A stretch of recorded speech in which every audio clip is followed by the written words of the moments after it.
A desconfiança sobre o envolvimento de agentes do FBI entre os manifestantes que invadiram o Capitólio em janeiro de 2021 voltaram a ganhar destaque depois que Donald Trump afirmou que alguns integrantes da agência teriam atuado como agitadores dos atos. Em uma mensagem publicada nas redes, o republicano afirmou que agentes agiram como insurrecionistas e não como funcionários responsáveis pela aplicação da lei. O presidente acrescentou que muitos norte-americanos patriotas foram punidos pelo amor ao seu país. Segundo dados que foram obtidos por uma fonte do Congresso americano, o FBI contou com 274 agentes da paisana em meio à multidão presente em 6 de janeiro. Começar essa com o Mota, que acompanha muito, inclusive, o noticiário norte-americano, e essa manifestação de Donald Trump, dizendo que agentes do FBI agitaram a invasão no Capitólio, criticando, inclusive, a atuação da agência no episódio, Mota. Os eventos de janeiro tiveram consequências muito graves, né? Tanto nos Estados Unidos, em 6 de janeiro de 2021, quanto no Brasil, em 8 de janeiro de 2023. Nos Estados Unidos, as investigações apontaram a presença de quase 300 agentes do FBI no meio dos manifestantes do 6 de janeiro. E aí a coisa ficou um pouco complicada, porque é preciso agora entender o papel desses agentes. Quase 300 agentes do FBI no meio dos manifestantes, porque a manifestação do 6 de janeiro nos Estados Unidos, a invasão do Capitólio, foi transformada pela maioria da mídia e pelo então governo americano de Joe Biden em uma insurreição armada. Muitos dos que participaram receberam punições graves. Depois, eu acho que a maioria, ou todos, foram perdoados no início do governo por Donald Trump. Até hoje, há americanos e boa parte da mídia que consideram a invasão do Capitólio como uma tentativa de golpe de Estado. Essa narrativa ainda encontra muitos defensores nos Estados Unidos. Por isso, é preciso esclarecer exatamente qual foi o papel do FBI nesses acontecimentos. E essa não é a primeira vez que o FBI se envolve em confusão, só para lembrar. Durante 48 anos, de 1924 a 1972, o FBI foi comandado por um cara chamado J. Edgar Hoover, que foi uma personalidade, no mínimo, polêmica, muito conhecido por mandar investigar, fazer escuta telefônica com políticos, autoridades, personalidades públicas, e depois usar isso para montar dossiês e chantagear políticos. Você, Koba, como avalia essa notícia e o debate que acontece nesse momento nos Estados Unidos? Donald Trump dizendo que agentes do FBI foram os agitadores na invasão ao Capitólio. Olha, Caniato, um evento como foi aquele 6 de janeiro de 21 nos Estados Unidos certamente vai ecoar por muito e muito tempo, e com várias teses, desde as mais conspiradoras àquelas com fundo de evidências, enfim. E claro que cada tese dessa tem os seus próprios interesses. O presidente Donald Trump tem nitidamente um claro interesse em relação a isso, até porque por muito pouco não deixou de ser candidato e, portanto, presidente novamente nos Estados Unidos, porque muitos atribuíram a ele, muito parecido, semelhantemente com o que aconteceu aqui com o Jair Bolsonaro no 8 de janeiro, né? Guardadas as proporções e as características de cada um dos episódios, do 6 de janeiro de 21 nos Estados Unidos, do 8 de janeiro de 23 aqui no Brasil. Então, vindo do Donald Trump enquanto pessoa interessada, é claro que faz sentido esse tipo de alegação, principalmente com base em evidências desses agentes que lá estavam.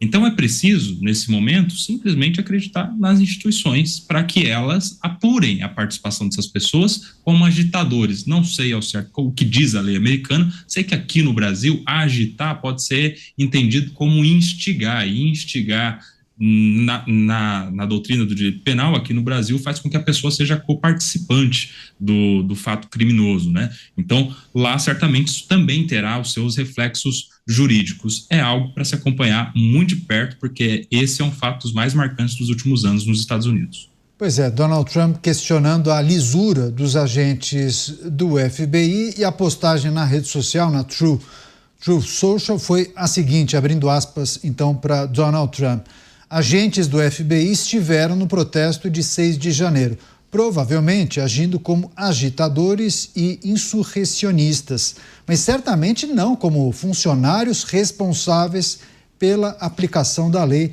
Fecho aspas, a manifestação de Donald Trump na rede social, questionando e levantando a dúvida sobre essa atuação política dos agentes do FBI, pelo menos alguns. Túlio.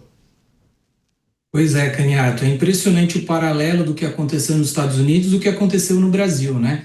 Eu estava aqui curioso para ouvir o Mota, que é especialista em segurança, porque eu fico com uma dúvida realmente em relação à atuação do FBI ali no evento, no sentido de não conseguir conter a manifestação. Da mesma forma que a gente também se pergunta aqui no Brasil por que as forças policiais não conseguiram conter esses episódios. Será que não existe uma capacidade de segurança ali para realmente conter essa multidão? A gente vê aí eventos como estádios de futebol, Copa do Mundo, Olimpíadas, em que há um fator de segurança, uma inteligência de segurança capaz de conter multidões, capaz de conter esse tipo de atuação. Agora, de outro lado, também é preciso olhar com equilíbrio essas questões, né? Evidente que não se recomenda e não se deve invadir prédio público, não se deve depredar prédio público, não se deve instigar a violência, como bem disse o Kobayashi. Agora, de outro lado, é caracterizar isso como golpe de Estado. Aí nós entramos num aspecto técnico-jurídico,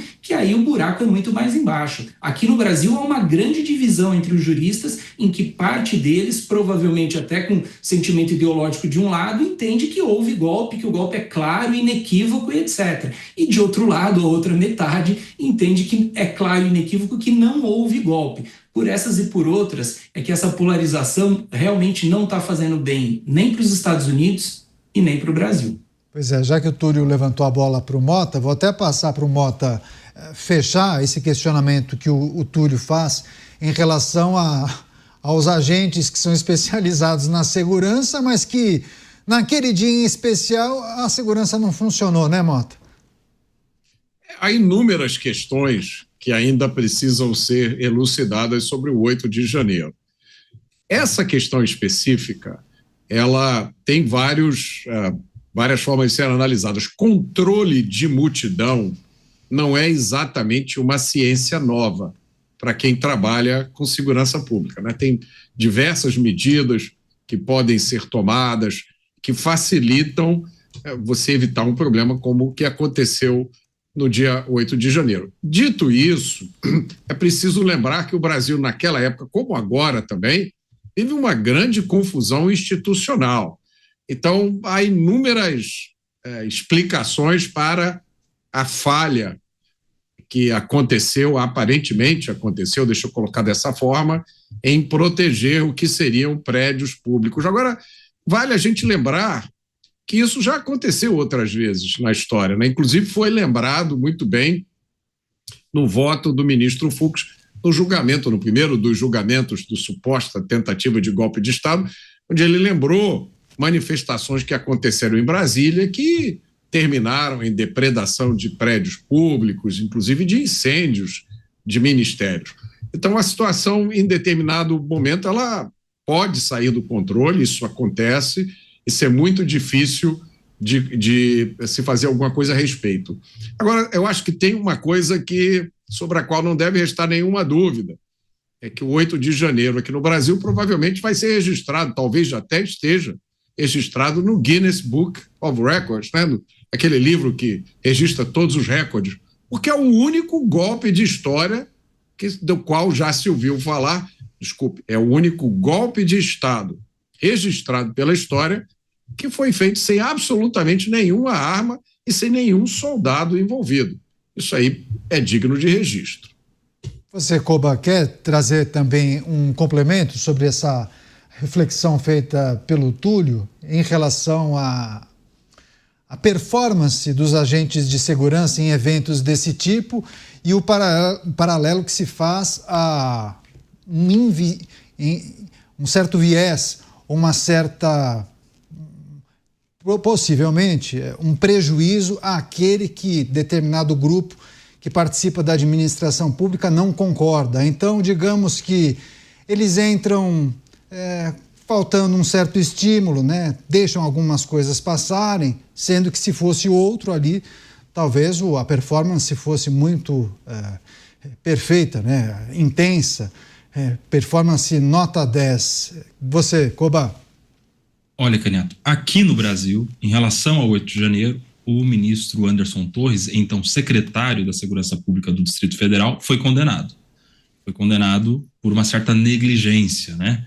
Por comandar a polícia que deveria impedir daqueles manifestantes todos entrarem ali na Praça dos Três Poderes. Se a lógica se aplica lá ao líder, ao chefe, que eu não sei quem é, né? Exatamente a pessoa ali, na ordem hierárquica, que pudesse responder pela negligência das forças de segurança no Capitólio, também haveria uma condenação. Aqui no Brasil é um caso até que gera uma controvérsia, porque se a Praça dos Três Poderes era de responsabilidade da Segurança Pública do Distrito Federal, o Palácio do Planalto não era. O Palácio do Planalto tinha ali a guarda, né, que me foge o nome agora exatamente, mas uma guarda ligada ao Gabinete de Segurança Institucional que deveria fazer a segurança, enfim, e aquilo tudo que a gente lembra do que foi de debate aqui no Brasil também. O líder da guarda que deveria guardar o Palácio do Planalto, não teve responsabilidade alguma penal, pelo menos por enquanto, no Supremo Tribunal Federal, e provavelmente não terá, porque não é nem denunciado, nem investigado, nem nada. Então, a gente tem ali alguns paralelos, já que a gente está fazendo esse paralelo entre 6 de janeiro e 8 de janeiro desde o começo, né? Aqui no Brasil, o Anderson Torres foi condenado. Se isso fosse o mesmo lá nos Estados Unidos, teríamos também ali alguma condenação, claro, se comprovada a negligência das forças de segurança, que é o que está em debate. E aí, várias mensagens, viu, Túlio? As pessoas lembrando de episódios, informações, detalhes em relação à maneira como as instituições e também os gestores públicos trataram dessa questão, e muitos falam em enviesamento também na condução desse processo. Inclusive, muitos questionam, e as imagens daquele prédio público? Até hoje não acharam. Se muitos falam que houve enviesamento de um lado, é possível também apontar de outro, porque há algumas lacunas de informações quando a gente olha, eu vou pegar como exemplo o 8 de janeiro de 22, né, Túlio? Pois é. Há dois cenários aí que a gente pode separar, Caniato. O primeiro é o enviesamento, e só o enviesamento de todos os lados, né? Tanto na interpretação jurídica, quanto na interpretação de como agiram as forças de segurança, o que poderia ser feito, o que não poderia ser feito. 50%, metade da torcida acha exatamente, vai ao encontro de uma teoria, e a outra 50% de outra teoria. Agora, de outro lado, olhando juridicamente para a questão, evidente que para apurar alguma responsabilidade, para penalizar por negligência uma autoridade policial ou as forças de segurança, é preciso de prova, né? E o fato de não ter as imagens, de não ter ali realmente fatos concretos expostos à população e às autoridades judiciárias prejudica muito uma eventual responsabilização. Então é preciso ter muita calma e serenidade nesse momento, mas que falhou as forças de segurança, não sei se a ponto de ser uma falha criminalizada, isso falhou.